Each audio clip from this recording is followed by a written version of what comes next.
Well, hello everybody and welcome to LFCC. I have two awesome people here. I see that who are potential future teachers. That's wonderful, wonderful news. I am going to do this presentation as though I had a whole room full of people because this is being recorded and it's going to be posted, and there will be people watching this presentation who are early childhood education teachers or potential teachers, elementary and secondary as well. So I'm just gonna go for it. So again, welcome to this presentation. My name is Lori Killow. I'm the program lead for the education programs at Lord Fairfax. And I live, well, I used to say I live out of the Middletown campus, but now I live at my home. I do get to campus as much as I can though, and will this semester, but I do a lot of Zoom meetings with students, so that's good to go. So I'm gonna just give you a basic overview. One of the first questions I'm asked is, what program should I be in when I'm at Lord Fairfax? Well, there's multiple choices to that. You might be in the Early Childhood Development Program, either the Career Studies Certificate or the Associates Program. Most of you are probably going to be in the Associates of Arts and Sciences degree in education, and that's great. But you might also be in the liberal arts program or the general studies program or even the science program. All of those paths can lead you to transfer into teacher licensure if you're interested in a teaching license. All right, let's break it down a little more. Probably, if you want to teach pre-K through 3, you're going to be in the early childhood development program. If you want to teach pre-K through 6, you're going to be in the education program. Now, you see overlap there. There is. Your teaching license will either say pre-K through 3 or pre-K through 6, and the difference is grades 4, 5, and 6. So if you have the pre-K through 6 license, that makes you eligible to teach grades pre-K through 6. Pre-K through 3, of course, would be grades pre-K through 3. Then there's special education, social studies education, and on the right-hand side, you see which program you ought to be in if you want to teach those courses or get those endorsements on your license. You might be thinking, well, wait a minute, what if I want to be a guidance counselor, or I want to be a principal or a reading specialist, or maybe I want to teach at the college level? Well, those would all be master's programs. I don't know anyone who became a guidance counselor or a principal without first being a teacher. So focus on that step first before you look further into the future. But it is a good idea to look further into the future. But just remember, you've got to work your way up. A reading specialist is a master's program. And if you want to be a college instructor and teach, for instance, education courses at the college level or maybe history courses at the college level, then that's going to require a master's degree at least in your field. All right, the term early childhood has a couple of different definitions, and I want to talk about that for a second. Excuse me. I'm sorry. So the Department of Social Services oversees early childhood as it relates to child care centers, family day home centers, and some, not all, but some Head Start programs. So if you want to work in a child care center, or you want to run your own business out of your home, perhaps and have a child care center at your home, then you want to be in the early childhood program, and that's going to be governed by the Department of Social Services. A really good credential to do that is to earn your CDA, Child Development Associate. A lot of people mistake that for an associate's degree. It's not the same thing. But an even better credential is our Career Studies Certificate in Early Childhood Development. And then an even better yet would be our Advanced Early Childhood Development Career Studies Certificate. And then of the awesome credential would be your associate's degree. And then you could go on from there. But according to the Department of Social Services, the better credential over the CDA is a Career Studies Certificate. So that's a really good place to start. The Department of Education, on the other hand, they oversee public schools, and some Head Starts are located in public schools. If you want to do that, you're going to need to be a licensed teacher, and you would want to be in the Associates of Arts and Sciences program, and you're going to want to at least get a bachelor's degree. So from Lord Fairfax, you're going on, you've got to plan to go on to university. Now, the reason this is confusing is because they're both called early childhood. So if you work in a child care center and you teach toddlers, that's considered early childhood education. And that's what the Department of Social Services looks at. But if you want to teach early childhood education in a public school, then that's grades pre-K 1, 2, and 3. All right, here's what the pathway looks like in the early childhood program, starting at the bottom and working your way up that pyramid. You start here with a career studies certificate in early childhood development. And from there, you can either go to work or you can move on and stay at Lord Fairfax, get your career studies certificate, another career studies certificate in advanced early childhood development. The difference between the two is a few extra courses, and it gives you some administrative coursework so that you can work and be an assistant director, for example, handling things like budgets and meal plans and health and safety. From there, you can go to work, or you can move up the pyramid and get your Associates of Applied Science degree in early childhood development. Again, more coursework involved, a higher credential, and you can take it to the workforce, or you can take it and transfer that to what's called a 2+2 program at a number of universities now accept that degree. So it's a 2+2 means you do 2 years at the community college and then 2 years at the university, and you complete a bachelor's program. And these credentials are stackable. That means every single course you take in that career studies program is every single one of them is going to flow into the degree above it, the credential above it. So every single course in the career studies certificate falls right into this career studies certificate in advanced early childhood. And every single one of those courses falls directly into the Associate Applied Science degree. And then every single one of those courses transfers with that 2+2 to the bachelor's program at some universities, not all. If you want to be in the education pathway, so you're not interested in child care centers at all and the really little guys, you're talking about public school teaching from the get-go, then you want to be in the Associates of Arts and Sciences degree in education, or general studies, or liberal arts, or science. Now from here, you could take that to the workforce and work perhaps as a teaching assistant. But to get a teaching license, you're going to have to move it up to the bachelor's degree and get at least a bachelor's degree in education. And then you can take that to the workforce, or you can move it up to get a master's degree. Now, I want to talk for a minute about this thing called an MAT. The MAT is a Master of Arts in Teaching. For many years, if you earned your bachelor's degree, let's say in math, and you wanted to be a math teacher, you earned your bachelor's degree in math, great, you have that bachelor's degree, but you don't have any of the how to be a teacher courses. So the universities would keep you for another year, and really it was another year and a half, and they would force you to finish this MAT, Master of Arts in Teaching. Sorry about that. And that's what got you the credentials you needed, the coursework you needed to get that teaching license. Well, because there's such a severe shortage of teachers now, the governor has done away with that, and all the universities have scrambled to do away with that MAT. So when you pick the university to which you want to transfer, and I know that's 2 years down the road. If you're just starting college, I get that. That's 2 years down the road, but it's not too late to start thinking. I shouldn't say it's not too early to start thinking about that now. You're going to want to find out, do they have what's called a 4+1? That means your bachelor's degree plus your master's degree. Or do they have a straight up bachelor's degree towards your teaching license? A lot of people don't want to get the MAT. They want to get their bachelor's degree and go right to work and start making some money and maybe do their master's degree later on. There's no research that shows a teacher who has a master's degree compared to a teacher who only has a bachelor's degree, that the kids in that class with the master's degree they're going to somehow do better on SOL tests.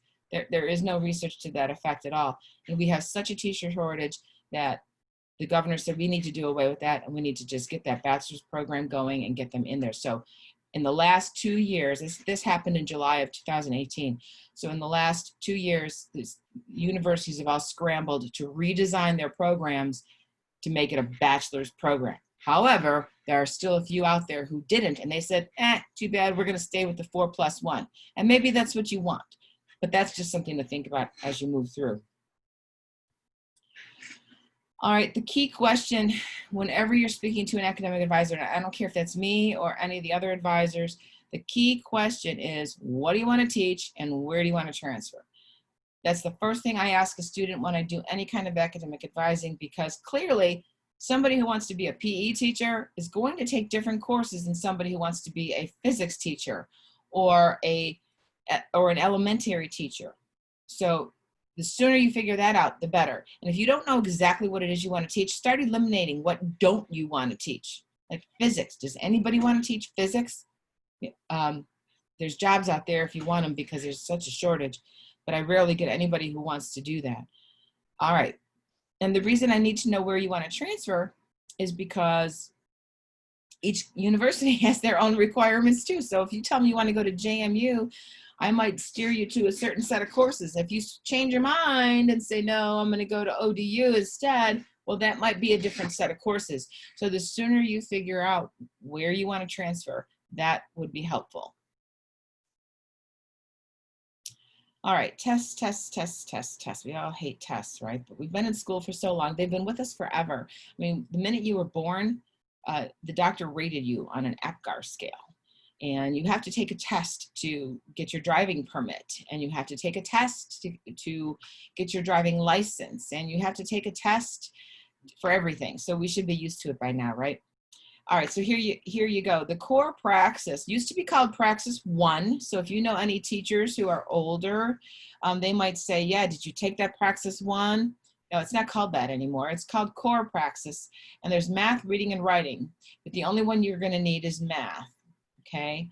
And then there's the VCLA, which is a reading and writing competency test. Now, both of those are competency tests. So if you're just graduating high school and you did really well in your English classes and really well in all of your math classes, you could pass that right now. And that would be great. If you still need to do some remedial math or some remedial English, then you're going to want to do that before you take these tests because there is a fee. All right. Now, again, the laws have changed and there used to be a cut score. Now, the universities have been given the green light by the state to require the test, but not necessarily require a specific cut score. So you'll want to check with your university on that as to what their cut score, if they have one, is. All right. Now, if you have taken the SATs or the ACTs and you have the appropriate score, and I'm not going to read all of this to you, I don't remember these numbers. This is on the DOE website. If you meet with me for academic advising or anybody else, they can take you there as well. If you've taken the SATs and have that proper score, then you can waive that core praxis. I'm going to go back a slide for a second. That VCLA, Virginia Communication and Literacy Assessment, that's required for teacher licensure. So even if your university doesn't require you to take it when you transfer, the sooner you knock that out, the better, because it is required for teacher licensure. The core praxis is not. There are other tests you'll have to take while you're at the university, just before you student teach, that you'll take prior to student teaching and to get ready for your license. But these are basic to get into the program. All right. So there is a critical teaching shortage in Virginia, actually across the country. There is a critical teaching shortage everywhere. And here are the top 10. So library media, English is a second language, English, that's secondary level. Foreign language is a pre-K through 12 endorsement. All the sciences, so that's biology, English, biology and chemistry and physics and earth science, all of them. Mathematics in grades 6 through 12. That includes Algebra 1 because they teach Algebra 1 now in like the 5th grade in some school divisions. But so if you're an elementary teacher, you are eligible to teach math and English and social studies and science at the elementary level, but you cannot teach Algebra 1 at the elementary level unless you have that endorsement. Middle grades, 6 through 8, all subjects, career and technical ed and elementary ed. Yes, elementary ed is on the shortage list, number 2, believe it or not. Now that doesn't mean that everywhere in Virginia there's a shortage. So if you have your heart set on staying here in the Shenandoah Valley, and you know you went to school at XYZ elementary school and you want to teach at that same elementary school, now, that may or may not happen. But if you're willing to move around the state, there are areas, especially in Northern Virginia and down in the Tidewater area, where elementary education teachers are in short supply. And what's the number one area, top shortage area? Special ed, and it always is. So if you are inclined to work with that population, you might want to consider getting this endorsement or getting a dual endorsement. You can be endorsed in 2. You can be endorsed in actually more than 2, but if you get your endorsement in your subject, whether it's elementary or a specific content area, and in special ed, that makes you that much more valuable. And if you don't want to teach special ed, I caution you, because more and more and more and more special needs students are in the mainstream classroom.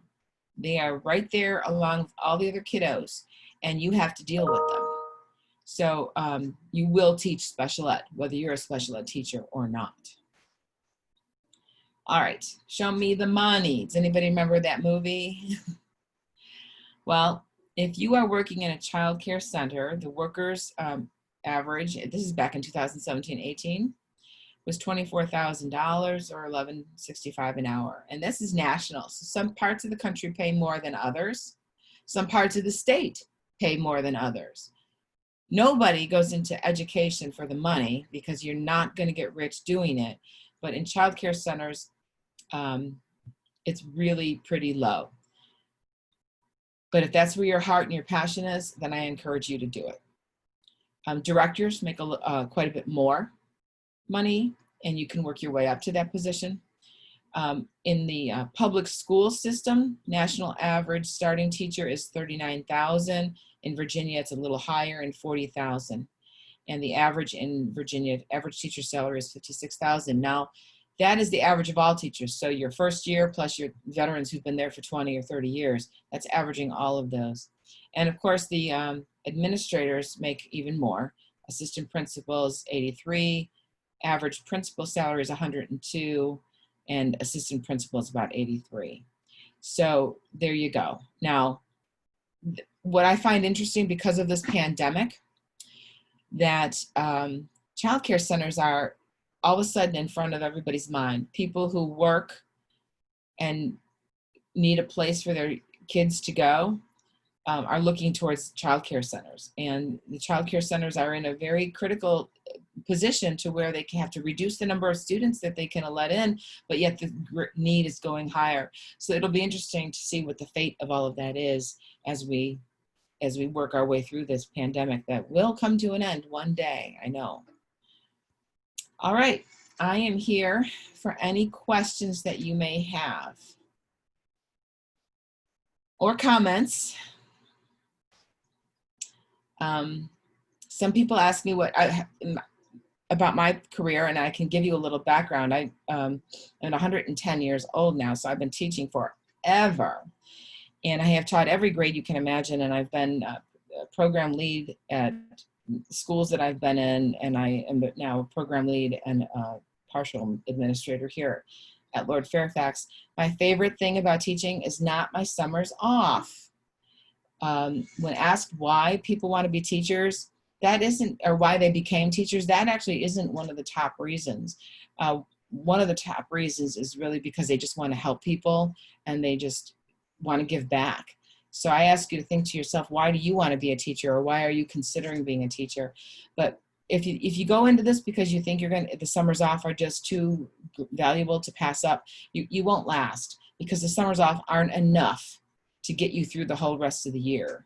You just really have to, this is one of the hardest jobs I can think of, and you really have to just have a passion for those kids and a passion for learning.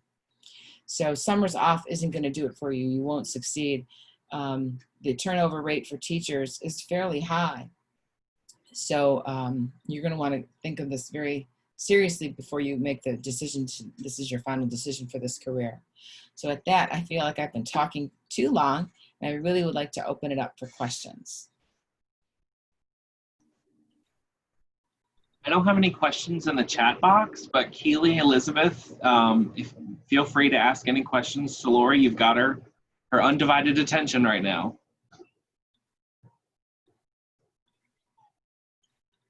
Let me ask you, since there's only two of you, I don't know, Chris, I don't know if you want to stop the record or not, but Keely, what is it you're hoping to teach one day or thinking about? I really want to be a theater teacher. Theater. Mm-hmm. That's different. I don't know. I don't think I've ever had one. I've had dance. I've had two students who wanted to be dance instructors. There's actually an endorsement for that. Interesting. I probably a liberal arts degree would do you well. Okay. Elizabeth, how about you? And if you don't have the ability to speak, you can type in the chat.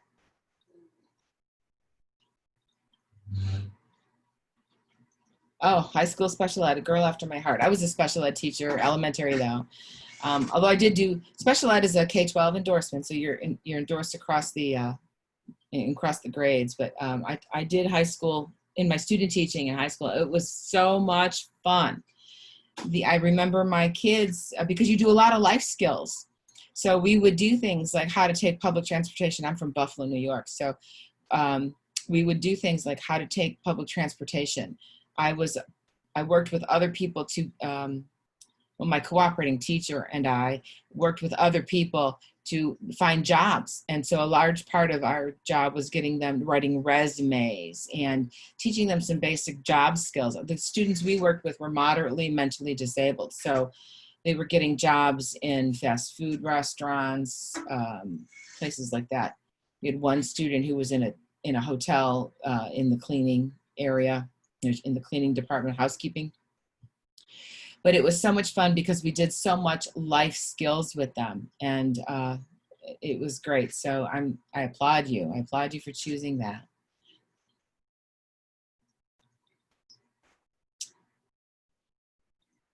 All right.